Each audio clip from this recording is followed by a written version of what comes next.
नारायण भक्तों, स्वागत है आप सभी का। भक्तों, आइए हम सभी षटतिला एकादशी व्रत की कथा श्रवण करेंगे। हाथ में पुष्प ले लीजिए, तुलसी पत्र हो तो तुलसी पत्र ले लीजिए।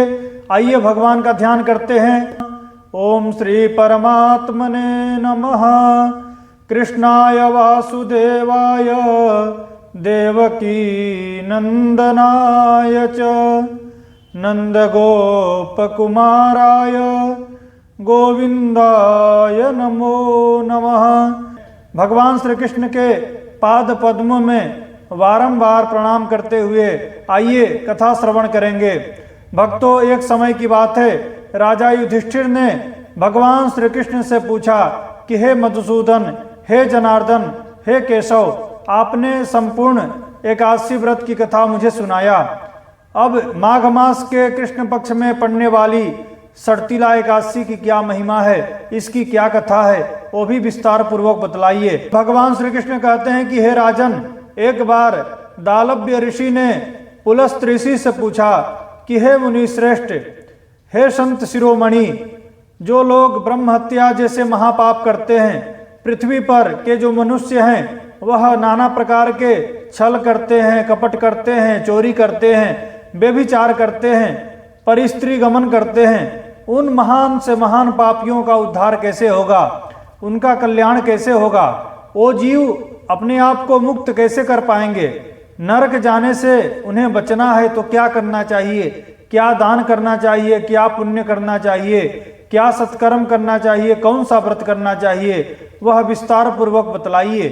तब पुलस्त ऋषि कहते हैं कि हे मुनि श्रेष्ठ, दालव्य ऋषि, आपने जो बात पूछा है यह संसार का कल्याण करेगा, लोगों को बहुत ज्यादा लाभ देगा। पुलस्त ऋषि कहते हैं कि मैं आपको एक अत्यंत गोपनीय रहस्य बताता हूँ जो इंद्र आदि देवताओं को भी नहीं पता है, स्वर्ग के देवता भी इसके बारे में नहीं जानते हैं। यह अत्यंत गोपनीय रहस्य है। पुलस्त ऋषि कहते हैं कि माघ मास आने पर हर एक व्यक्ति को प्रातःकाल सूर्योदय से पूर्व जग जाना चाहिए, स्नान करना चाहिए। स्नान के बाद भगवान का ध्यान प्राणायाम करके अपने इंद्रियों को पवित्र करना चाहिए, मन को एकाग्र करना चाहिए, पूरे महीने भर नाम जप करना चाहिए, भक्ति भाव पूर्वक जीवन यापन करना चाहिए। जब पुष्य नक्षत्र आता है तो पुष्य नक्षत्र में गाय के गोबर में काला तिल अथवा सफेद तिल मिला करके उसके अंदर कपास मिला करके कंडे 108 उपले बनाना चाहिए। फिर जो 108 उपले और कंडे बनाए हैं उसका हवन करना चाहिए। ओम नमो भगवते वासुदेवाय ऐसा बोलते हुए एक एक आहुति यज्ञ में अर्पण करना चाहिए। माघ मास में मूल नक्षत्र हो उस दिन एकादशी पड़े तो उसकी अत्यंत विशेष महिमा है। अथवा माघ मास में जो एकादशी आती है तो षटतिला एकादशी के दिन प्रातःकाल स्नान आदि करके, स्नान आदि से निवृत्त होकर के वह भगवान का ध्यान करे, भगवान श्री हरि विष्णु का पूजन करे, व्रत धारण करे, भगवान का अभिषेक करे, भगवान का पूजन करे, षोडशोपचार पूजन, पंचामृत, दूध इत्यादि से करे, भगवान श्री हरि को धूप दीप नैवेद्य अर्पण करे, भगवान का विधिवत पूजन करे और द्वादशी तिथि पर द्वादशी के दिन व्रत के दूसरे दिन भगवान का पूजन करे, धूप दीप नैवेद्य अर्पण करे। इस दिन भगवान के भोग में खिचड़ी का प्रसाद अर्पण करे। उस दिन भगवान विष्णु को पेठा, नारियल, सुपारी, सीताफल सहित भगवान को अर्घ्य अर्पण करे, भगवान से प्रार्थना करे, हे जगन्नाथ, हे मधुसूदन, भक्त वत्सल, कृपा के सागर, शरणागत वत्सल, आप इस कठिन संसार सागर में डूबते हुए जीवों का उद्धार करने वाले हैं। हे कमल नयन, हे मधुसूदन, हे जगन्नाथ, हे पुंडरीकाक्ष, आप लक्ष्मी जी सहित मेरा इस अर्घ्य को स्वीकार कीजिए। तत्पश्चात कपिला गाय का दान ब्राह्मण को करना चाहिए। मिट्टी का घड़ा, पानी से भरा हुआ, जल से भरा हुआ मिट्टी का घड़ा, उसके ऊपर तिल रख करके ब्राह्मण को दान देना चाहिए कि व्यक्ति जितना तिल का दान करता है उतने हजार वर्षों तक उसे स्वर्ग में वास प्राप्त होता है, स्वर्ग में रहने को मिलता है। तो तिल दान की महिमा है। एकादशी के ऊपर तिल का 6 प्रकार से प्रयोग करे, तिल का स्नान करे, स्नान करने वाले जल में तिल डाल करके स्नान करे, तिल का दान करे, तिल का हवन करे, अपने पूर्वज पितरों के लिए देव ऋषि मनुष्य तर्पण करे। और अंतिम है तिल का उपटन, जो छठा है वह तिल का उपटन बना करके शरीर में लगावे। यह षटतिला एकादशी व्रत की महिमा है, महात्म्य है। यह बड़े बड़े पापों को नष्ट कर देती है। महान से महान पाप इस एकादशी के व्रत करने से नष्ट हो जाते हैं। पुलस्त्य ऋषि कहते हैं कि हे दालव्य ऋषि, अब मैं आपको एक अत्यंत प्राचीन कथा सुनाने जा रहा हूँ। एक बार की बात है, देवर्षि नारद जी ने भगवान श्री विष्णु से पूछा। नारद जी विष्णु भगवान को प्रणाम किए और नारद जी पूछते हैं कि हे भगवान, माघ मास में पड़ने वाली जो एकादशी है उसका नाम क्या है, उसकी महिमा क्या है, उस एकादशी के व्रत करने से क्या फल की प्राप्ति होती है, विस्तार पूर्वक बतलाइए। तब भगवान श्री कृष्ण कहते हैं कि हे नारद जी, माघ मास के कृष्ण पक्ष में पड़ने वाली एकादशी का नाम षटतिला एकादशी है। यह महान से महान पापों को नष्ट कर देती है। भगवान विष्णु कहते हैं कि हे नारद, मैं आपको एक अत्यंत प्राचीन कथा सुनाने जा रहा हूँ। विष्णु भगवान ने कहा, हे नारद, एक अत्यंत प्राचीन कथा है। एक गांव में एक ब्राह्मणी रहती थी। मृत्यु लोक में एक ब्राह्मणी रहती थी जो सदा व्रत उपवास नियम भक्ति भाव साधना पूजा पाठ करती थी। एक बार की बात है, उसने 1 महीने तक व्रत उपवास किया। उसने कठोर व्रत उपवास 1 महीने तक किया था। उससे उसका शरीर दुबला पतला हो गया, निर्बल हो गया।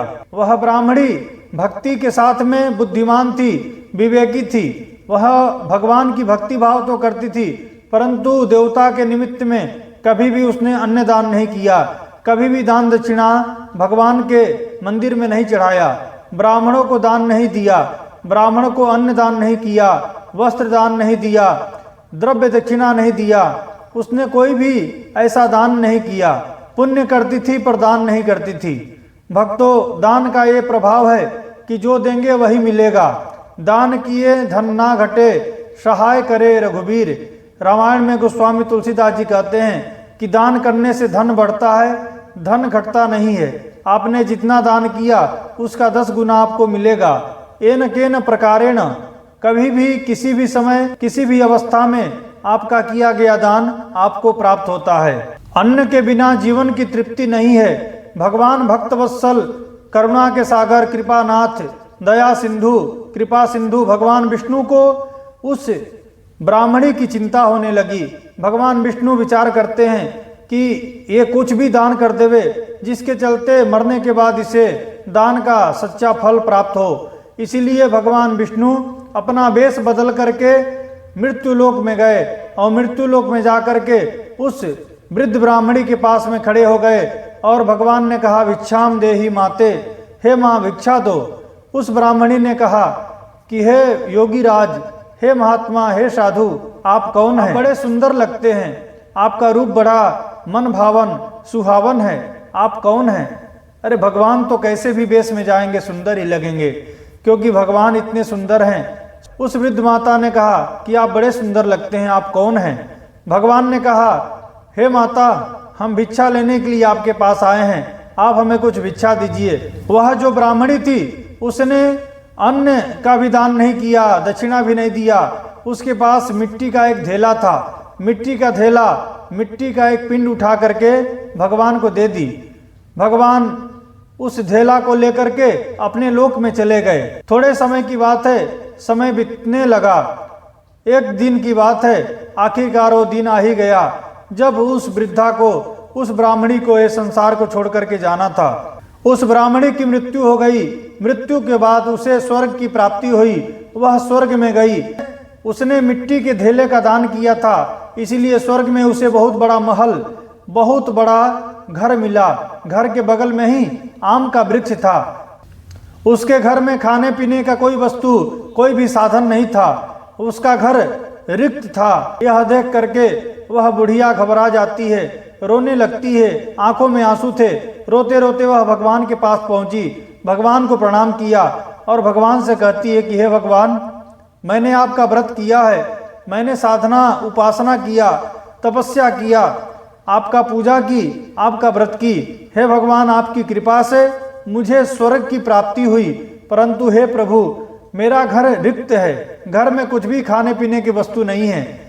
बिना खाए पिए हम कैसे रह पाएंगे? बिना अन्न के हम कैसे जी पाएंगे। तब भगवान ने कहा कि हे माता, जो दिया है वही मिलेगा। आपने मेरी पूजा की, उपासना की, साधना की, तपस्या की, व्रत उपवास किया, परंतु आपने अन्न दान नहीं किया, आपने वस्त्र दान नहीं दिया, आपने कुछ भी धन का दान नहीं किया। आपने जो किया ही नहीं है तो उसके लिए आप फल की चिंता क्यों कर रही है, उसके लिए आप फल क्यों चाहती हैं? क्योंकि आपने किया होता तो आपको फल मिलता। पर वृद्धा माता रोने लगती है। तब भगवान कहते हैं कि वापिस जाओ, आप अपने घर को चले जाओ। घर में जाकर के आप दरवाजा बंद कर लेना।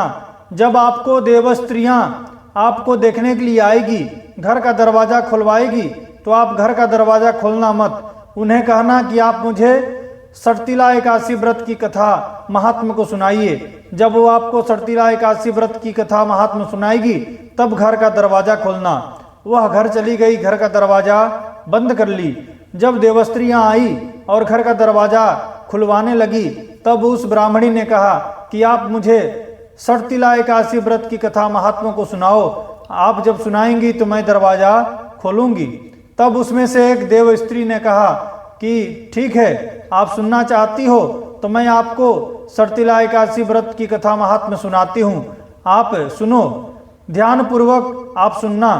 उस देव स्त्री ने सटतिला एकादशी व्रत की संपूर्ण कथा और महात्मा को सुनाया। उस देव स्त्री ने सटतिला एकादशी व्रत की संपूर्ण कथा और महात्मा को सुनाया। महात्मा और कथा को सुनने के बाद उस ब्राह्मणी ने घर का दरवाजा खोला। जब घर के दरवाजा खोला, देव स्त्रियां घर में आई, तो देव स्त्रियों ने देखा कि यह ब्राह्मणी ये तो मनुष्य है, मनुष्य के रूप में है। ऐसा स्त्री तो स्वर्ग में कोई भी नहीं है। ऐसा देख करके उन्हें आश्चर्य हुआ और वही देव स्त्रियों ने सटतिला एकादशी व्रत की कथा और महात्मा उसका व्रत करने को इस ब्राह्मणी को कहा। और जब इस ब्राह्मणी ने सटतिला एकादशी का व्रत किया, कथा सुनी, महात्मा के अनुसार उसने भगवान का पूजन किया, विधि विधान पूर्वक दान पुण्य किया, तब उसे उसके घर में नाना प्रकार के धन अन्न का भंडार भर गया। वह सुखी हो गई। भक्तों, यह सटतिला एकादशी व्रत की कथा जीवन के संपूर्ण पापों को मिटा देती है, धन धान्य की प्राप्ति कराती है। एकादशी व्रत की कथा जीवन के जन्म जन्मांतर के पापों को मिटा देती है। अन्न और धन का भंडार घर में भरा रहता है। घर में अन्न और धन हमेशा भरा पूरा रहता है। धन की कभी कमी नहीं रहती है, अन्न की कभी कमी नहीं रहती है। जो सटतिला एकादशी व्रत की कथा करता है, सुनता है, उसे आरोग्यता की प्राप्ति होती है, शरीर निरोगी रहता है और जीवन में भगवान श्री हरि विष्णु का अखंड आशीर्वाद प्राप्त होता है। जीवन में हमेशा मंगलमय फल उसे प्राप्त होता है। यह सटतिला एकादशी व्रत की कथा थी। आप लोगों को यह वीडियो, यह कथा अच्छी लगी हो तो आप इसे लाइक कीजिएगा। चैनल पर नए हैं तो इसे सब्सक्राइब कर लीजिएगा, बेल आइकन को दबा देवें ताकि मैं कोई भी वीडियो अपलोड करूं उसका नोटिफिकेशन आप तक पहुंचे। आप सभी को श्री हरि, आप सभी को नमो नारायण। ओम श्री मात्रे नमः।